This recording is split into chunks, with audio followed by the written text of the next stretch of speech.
dengan ucapan dia saya memperkenalkan, itu juga fitnah, keji loh. Tiba-tiba dia berubah lagi kan statementnya, dan ini udah menjadi bukti baru buat kita kan.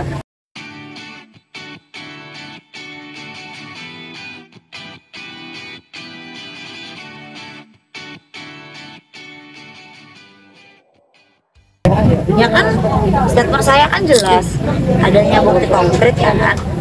Ya kalau memang itu anaknya ya silakan berupaya hukum saja. Tes DNA, kenapa dia nggak pakai upaya hukum dong untuk berupaya apa tes DNA? Kenapa kemarin dikejar wartawan, kenapa lari? Harusnya kan kalau memang itu anaknya mau dia berspekulasi dia lagi agak gemukan atau lagi kurus atau lagi apa, saya nggak bilang orang gendut itu jelek ya, tapi menurut saya banyak teman saya juga yang gitu cantik kok gitu. Tapi kalau emang ini adalah haknya, dia berani berkoar-koar dan membuat Indonesia gempar kan. Kenapa dia tidak berfight aja, fight gitu loh. Bagaimanapun itu hak anaknya gitu kan, untuk tes DNA gitu loh. Maksud saya jangan cuma koar-koar di media aja, habis itu ngambil endorse banyak-banyak. Kan kita jadi ada kecurigaan. Dia kan udah minta maaf ke Bu Cinta di lewat medsosnya, di mana tuh tanggapannya? Ya, dimaafin aja orang saya. Kan kemarin katanya menyajikan dokumen perjanjian antara Eka dan Lisa, mungkin bisa jelasin nggak sih soal dokumen perjanjian itu diisi? Nggak bisa karena ada instansi terkait yang harus tidak bisa kita angkat ya. Tunggu proses hukum. Udah sempat ketemu gak sih sama Kang Emil atau Bu Cinta terkait permasalahan sampai hari ini? Keras ya.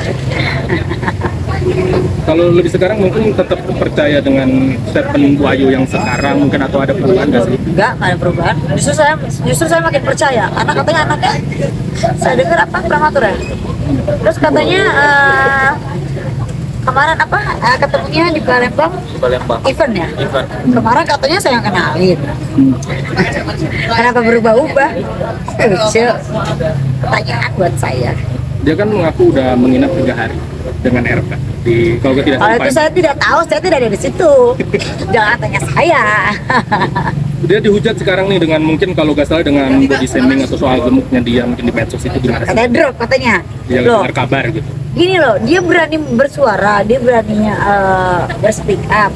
Apapun resikonya harus dia tanggung. Saya juga dihujat, saya santai aja. Dia kan, orang percaya saya, apalagi saya pernah jadi orang ketiga juga dulunya. Hidup saya juga bukan orang benar dulunya. Saya dihujat, dibilang drop. Tapi semua orang punya titik balik. Jadi di sini saya punya kepercayaan bahwasannya akan ada matahari di mana nanti akan menyinari. Dan ini semua akan terbongkar nanti. Dia mengaku udah menyesal dan tetap pengen memperjuangkan hak anaknya. Ya silahkan perjuangkan, itu juga justru yang bagus. Itu yang saya dari kemarin kan ya, jangan kemana-mana, jangan melebar. Kenapa melebar ke saya? Kenapa serang personal saya? Justru itu yang bagus. Saya setuju dan saya dukung. Tapi kenapa nih kuasa hukumnya belum menggugat juga Kang Emil ke pengadilan? Kita tidak tahu. Pak, saya tidak tahu, tanya sendiri. Ini kan kuasa hukum saya, bukan kuasa hukum Kang Emil. Ya. Ada lagi banyak yang bergabungnya. Tanyakan langsung ya. Mungkin Mas Doni bisa nambahin kali. Ya kalau terkait pertanyaan teman-teman jurnalis ya, LM kan sedang berjuang buat anaknya. Ya silahkan dia buktikan. Kalau dari Mbak Ayu, klien kami di sini hadir, datang untuk meluruskan informasi-informasi miring. Jadi sebagai manusia, masyarakat, ya nggak ada yang salah gitu loh ketika hadir untuk meluruskan kebenaran, karena berbicara kebenaran itu resikonya besar. Kita tahu sendiri kan di negeri kita ini, ketika seseorang bicara yang benar itu nggak pernah mudah. Nah kalau untuk ya Pak LM silahkan dia proses, ya kami juga akan proses jalur hukum juga atas segala cuitan, tuduhan-tuduhan yang tidak berdasar terhadap klien kami, dan kami akan proses hukum terhadap itu. Berarti ada kerugian dong? Soal proses hukum nih. Maksudnya kan tadi katanya sedang menggugat, berarti ada kerugian yang dialami Bu Ayu gak sih? Lah, menurut kamu ada kerugian nggak? Emang cerita-ceritanya menurut kalian keterlaluan gitu aja sih ya. Saya kayaknya tidak perlu berbicara kalau kamu menginginkan saya ada kerugian atau tidak. Saya tidak ke endorse, jadi kalau kerugian mungkin dia takut kerugian kali, nggak ada endorse lagi nanti. Dan kalau nggak dibuat rame terus nggak ada endorse lagi dia, sepi nanti dia. Ayo bicara soal mau melakukan laporan ke bagian ucapan mana sih akhirnya bikin kayu, nggak bisa dibiarin nih kayak gini. Satu oknum dan institusi negara yang membuat saya kecewa. Kenapa bisa itu data terbongkar? Itu kan yang punya hanya mereka. Dia bilang nih, lo pernah digerebek, foto itu berdasarkan apa? Saya masih ada di sini, saya nggak pernah di penjara. Saya nggak pernah terbukti memakai narkoba. Bahkan digerebek 2 kali, 3 kali lah bisa dijawab telepon Anda ya.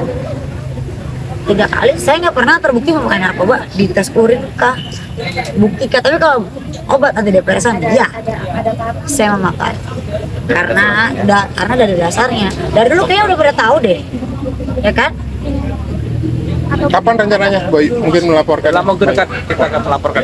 Kita tuh nggak mau keluar, nanti kalian lihat aja, kita mau silent killer aja. Polda atau Polres?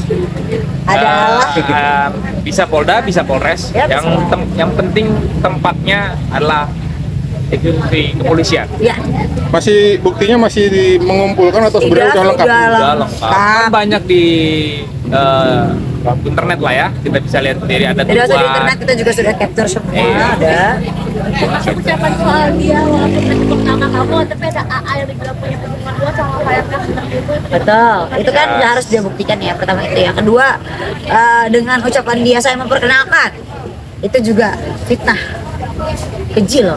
Tiba-tiba dia berubah lagi kan statementnya, dan ini udah menjadi bukti baru buat kita kan. Dan akhirnya lama-lama terbongkar, apalagi nanti setelah ini. Awalnya memang apa tuh benar berdasar di data kayu. Awalnya Kalau kalian nggak tahu Mungkin beda lagi kali ya. statementnya kemarin apa ketemu di event. Awalnya kan pertama Bayu dinyatakan bahwa Bayu memperkenalkan. Sekarang itu kan berubah statementnya bertemu di event ya kan. Ya, satu statement yang membuat publik gempar karena melibatkan sosok yang tokoh ya, kita bisa bilang Pak RK gitu. Dan ini sekarang berubah lagi. Nah ini kan ada konsekuensi hukum di balik itu, dan itu kan berdampak buruk buat Pak RK sendiri, apalagi buat Bayu yang disangkut pautkan. Padahal Bayu di sini hadir untuk meluruskan informasi miring. Sebenarnya saya tuh jujur ya, dari sisi saya sebagai wanita juga, saya kasihan dengan beliau karena kalau kita lihat kan sepertinya beliau juga ada faktor ekonomi mungkin ya, dugaan saya ya. Tapi ya suruh dia jujur aja lah pada diri dia sendiri. Kejujuran kan penting ya, suruh dia jujur pada diri dia sendiri menurut saya. Terus nggak bisa diomongin sih sebenarnya, banyak yang mau saya omongin tapi ya